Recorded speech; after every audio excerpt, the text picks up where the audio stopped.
Welcome back here with us on Times Now. I'm Hina Gambhir. Let's get you the latest update as far as elections are concerned. Polling is underway for 2026 Assembly elections in Keralam, Assam and Puducherry, with votes being cast in large numbers across all three regions. A total of 126 constituencies are there in Assam.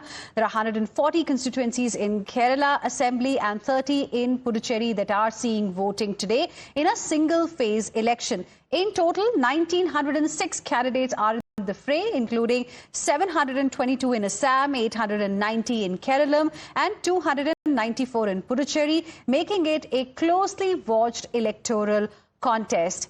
In Kerala, in fact, over 2.71 crore voters are casting their vote today in what is shaping up to be a tightly fought contest. The voter turnout continues to remain steady with 62.71% polling recorded as of 3 o'clock this afternoon. The battle in Keralam is primarily between the ruling left, Democratic Front and the UDF, and there is BJP-led NDA also that is trying very hard to make inroads this time. So this is the voter turnout that we are talking about in Keralam up till 3 o'clock, 62.71%. It has been quite encouraging. Now, the Chief Minister, Pinarayi Vijayan, is now aiming, in fact, to make history this time by securing a rare third consecutive term in the state.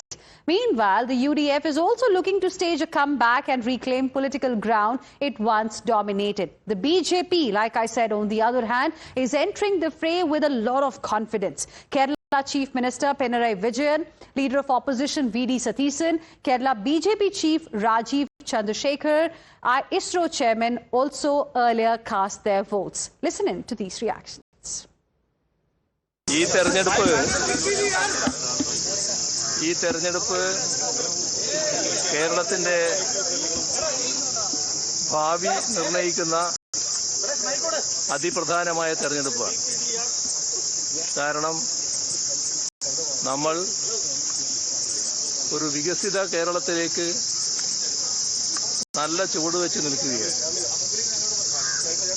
ഒരുപാട് നേട്ടങ്ങൾ എല്ലാ മേഖലകളിലും കൈവരിക്കാൻ നമുക്ക് കഴിഞ്ഞിട്ടുണ്ട്. അത് തുടരണം.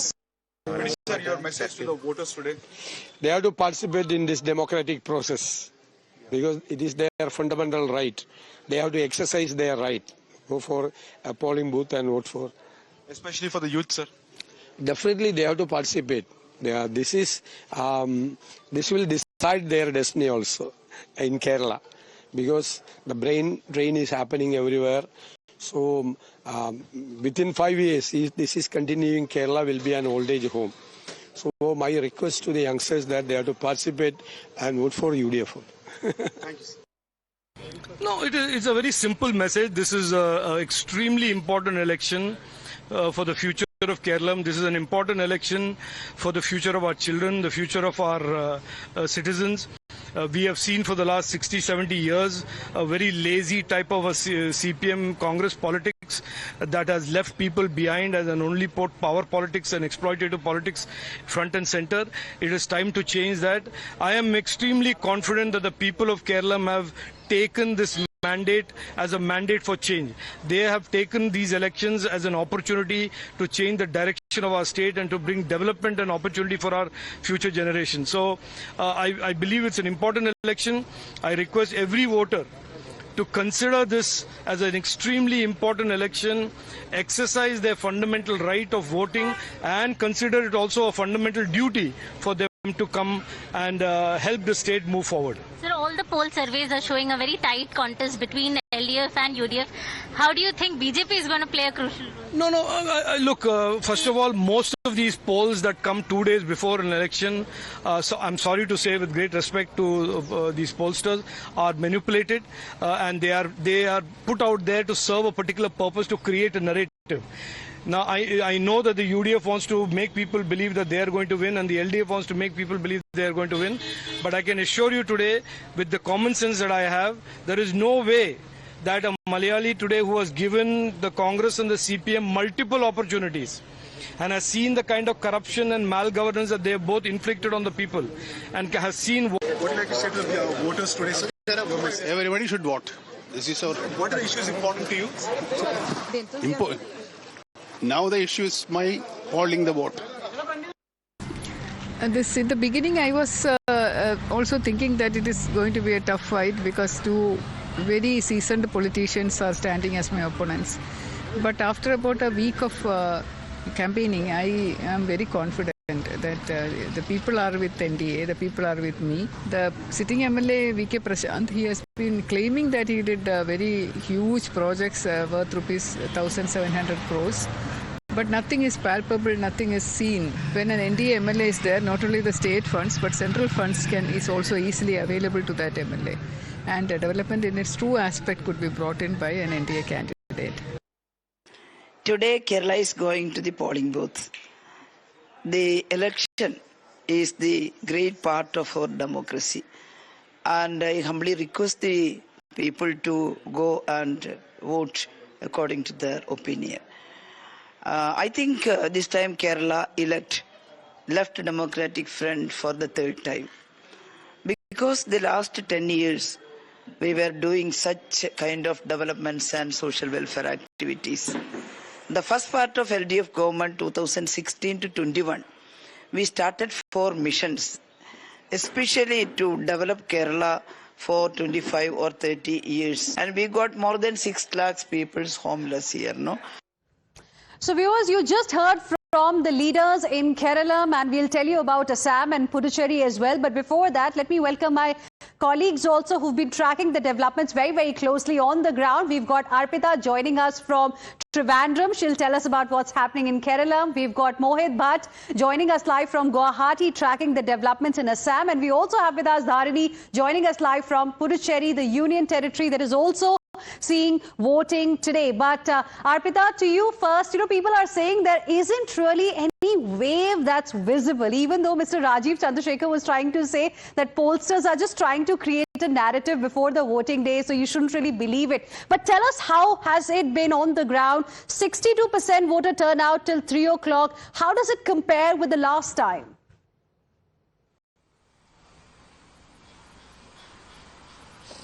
Well, it's a very good percentage if we compare it with the last time, because in 2021 it was just the overall percentage was just about 77%, but this year it's just 3 o'clock and it's already 62%. So comparatively it's a very good percentage. We were since morning we have been tracking this, and it's a very good response. People are coming out, young voters are coming out, women voters are coming out to vote, because all of them are saying they want to exercise their vote, they don't want to waste their vote, because for them this election is very crucial. Because most of them said when we spoke to people, most of them, there was an anti-incumbency sentiment that they were talking about. They were saying 10 years LDF has been governing, now it's time to give a chance to the other party. But there were other people who were very happy with the government, and they said, if not LDF, who then? How can we get UDF to power?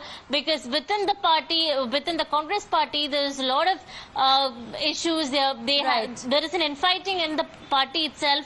So because of that, they will be voting for CPM, or they are in preference of CPM. Right. But Rajiv Chandrasekhar mentioned that also, because the poll surveys and everything shows that there is a very tight contest. Even if UDF or LDF win, it is going to be really, really tight. So Rajiv Chandrasekhar said, if whatever happens, BJP is going to play a very crucial role, and that people should wait and watch, is what he is saying. Well, so we BJP really did manage to open its account in Keralam in 2016.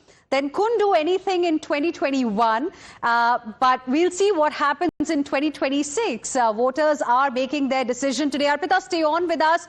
Mohit and Dharini, I'll come to you in just a bit. Let's first tell our viewers a little bit about what's happening in the northeastern state of Assam. The voter turnout has been 75.91% till 3 o'clock this afternoon. And this is also a good percentage if you compare it to the last election. Now, in state, the electoral contest has taken shape as a direct face-off between the Chief Minister Himanta Biswa Sarma and Congress leader Gaurav Gogoi. Sarma is aiming for a rare third consecutive term for the Bharatiya Janata Party-led alliance, while the Congress under Gogoi's leadership is looking to regroup and turn anti-incumbency sentiment into electoral gains for the opposition. In the 126-member assembly, where 64 seats marked the majority, the outcome is expected to hinge not on a single wave, but on a combination of key state issues, making this a closely watched and highly competitive battle. Let me go across to Mohit Bhatt now for more on this. But before that, we have some reactions lined up for you. Listen in. I think people are coming out in large number. Weather is good. Rain has subsided. Yes, I think we are going to see a huge voting this time. Today is the day where we should pray and we should vote. I don't want to join in any electoral issue now because it will not give me neither a vote, neither it will deduct a vote from me. We should follow the norms of Election Commission. We should refrain from speaking on the different issue today. Nothing on the personal attack that has been done. I think let us not speak everything we have spoken. After 5 p.m. we can speak, but let us respect the mandate of Election Commission. One message you want to go to voters? Let us vote for the development of Assam. Let us vote for the development of Assam. I appeal to everyone to come and vote to protect Assam, to preserve our culture, to promote our democratic values, and to build a new Assam in which the power is back in the hands of people. They regain their right to speak openly without fear of any retribution. And I'm very confident that the way people have responded, that we all want to take leadership, we want to take collective ownership, and that is the message that we have been taking to every part of the state. Asking where are the investigation agencies? If you ask a question tomorrow, should agencies investigate you or investigate the questions that you have raised? So I think what is not getting investigated and not getting thoroughly probed are the serious and important questions that were raised. So you heard from two key leaders in the state of Assam who are in the fray this time. Mohit, again, a very crucial state this time. While in Keralam, Pinarayi Vijayan is eyeing a third term as the chief minister. We've got a similar situation in Assam where Himanta Biswa Sarma is also eyeing third term. And now this time we also have Gaurav Gogoi entering the assembly battle. So how has been the mood on the ground? What were the key issues for voters today? Well, in fact, Himanta Biswa Sarma is eyeing for the second term as the consecutive term as the Chief Minister of Assam. And since 2016, the Congress, have been out of power over here in Assam. And when it comes to issues, the BJP's plank has been about the development and also about that how there has been illegal infiltration taking place and people from Bangladesh have come to Assam and they have snatched away their rights. So that is the message that has come from the BJP. We have seen that how Himanta Biswa Sarma's mere remark has created a furor and he clearly was unapologetic about it. Now when it comes to the Congress party, we have seen that how Gaurav Gogoi, the sitting Lok Sabha member of Parliament, deputy leader from Lok Sabha, from the opposition, has been fielded from Jorhat constituency. Now he is contesting and he has been very vocal when it comes to Himanta Biswa Sarma and attack on Himanta Biswa Sarma's alleged corruption. We have seen the election campaign becoming very personal with Pawan Khera coming out, raising serious allegations against wife of Rinki Bhuyan Himanta Sharma, that is Rinki Bhuyan Sharma, and Himanta Biswa Sarma hitting out by first filing an FIR, and after that we have seen that how very strong statements have been made against Pawan Khera. So right. you see, but the we'll have to wait and see whether that will have an impact on the voters' minds today or not. And small correction there, like you said, it's BJP that's eyeing a hat-trick this time in the state of Assam under the leadership of Himanta Biswa Sarma, who is eyeing 6th term as an MLA this time. Thank you, Mohit, for the moment. for joining us and getting us all those details. Let's now move on and shift our focus to another very crucial battlefield with perhaps the most lead contest. I'm talking about Puducherry.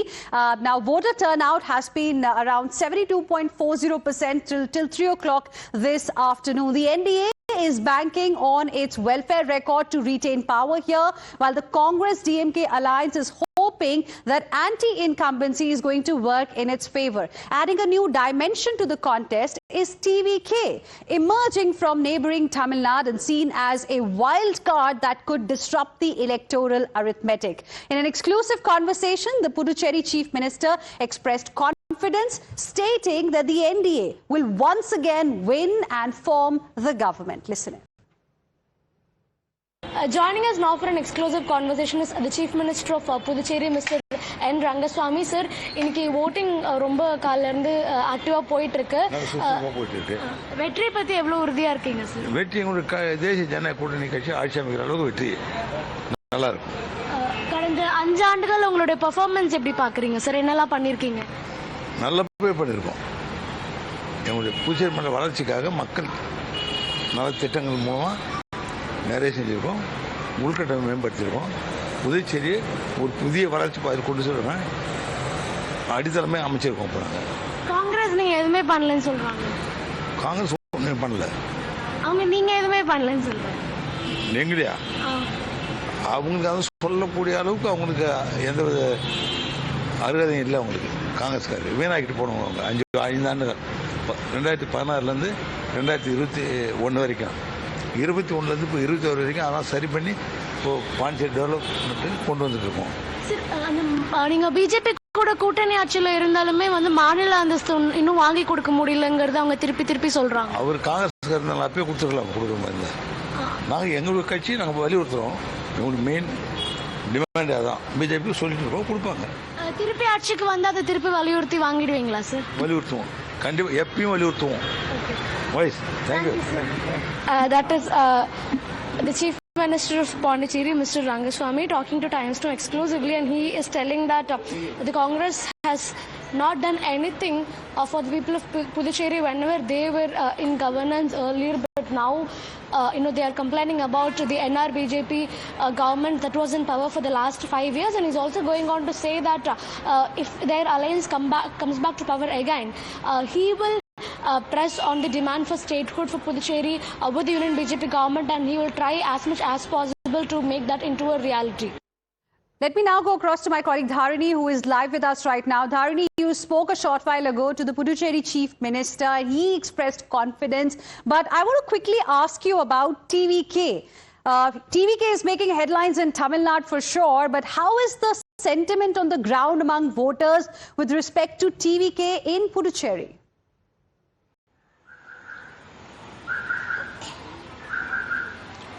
Well, we've been spending considerable time in Puducherry on the ground here, and what we can understand is that many of the young voters within 35 years of age, they are going for TVK this time. That is what we can sense from the ground. Of course, the NR Congress, DMK and the BJP, they have their traditional vote bank intact, but as far as the first timers and voters below 35 years of age are concerned, they are preferring a newcomer, and they are going after Vijay Tamlaga Vetri Kalagam is what one can very clearly sense on the ground. And in Puducherry, out of the 30 assembly constituencies, Vijay has fielded his candidates, that is the TVK candidates in 28 assembly constituencies, and his party TVK has allied with another political party called Nayam Makkal Kalagaman. The ally has fielded its candidates in the rest 2 constituencies. So the fight largely seems to be a 3-cornered fight here in Puducherry, and we, as you said, we spoke to the incumbent Chief Minister, Mr. N. Rangaswamy. He says that in the last 5 years, they've implemented a lot of welfare measures and schemes for the people of Puducherry, and that they've improved the city's infrastructure better, especially in terms of the tourism infrastructure. So all this will help the NR-BJP alliance come back to power again, is what Rangaswamy says. But on the other hand, we also had a very quick conversation with senior Congress leader and former former Chief Minister Narayanaswamy, who is questioning that, why the NR-BJP alliance was not able to obtain statehood for Puducherry. Statehood will be a very crucial issue as far as the voter mindset in Puducherry is concerned. The people will definitely think over the statehood matter when they decide their votes. So let's wait and see how the results unfold. Right. Dharani, request you to please stay on with us. Let's also tell a little bit about, what's at stake for political parties in Puducherry this time. So if you look at NDA, it is fighting 5-year anti-incumbency. DMK plus Congress, it's fighting for relevance. That's why for them Puducherry is extremely important. Then you've got TVK, a new entrant here, trying to assert dominance in the debut itself. Remember, as Dharani was also telling us just now, TVK as a party is appealing a lot to the young voters specifically. Let me go back to my colleague Dharani, who continues to be with us right now. Dharani, we were also showing to our viewers some visuals of a clash that reportedly took place between BJP and Congress. How is the situation right now? Is it all peaceful, and what happened in that clash?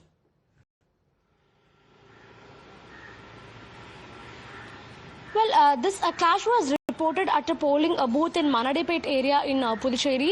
So this clash was between a group of Congress supporters and a group of BJP supporters. So what we are able to understand through local sources is that the Congress supporters, they alleged that the BJP supporters are entering the polling stations. They are entering inside the polling stations, and they are trying to convince the voters into voting for the NR-BJP alliance. And when a confrontation happened between both the factions, it turned into a physical altercation, and that is when the police had to intervene, and the police in fact resorted to lathi charge to disperse the crowd, is what we can understand. So this was a minor friction that happened between the supporters of both national parties here in Manadipet area. So apart from this one minor clash, the situation remains quite normal in Puducherry. The polling has been going on smoothly since 7 a.m. and as you rightly said, the polling percentage right now stands at 72. So it is definitely a very big number. Puducherry has a total of 9.4 lakh voters. So it looks like at least 3/4 of them, they have decided to come out today and they have cast their votes. And of course, we have almost 1 more hour for the polling to go on. So we can expect this percentage to only go up.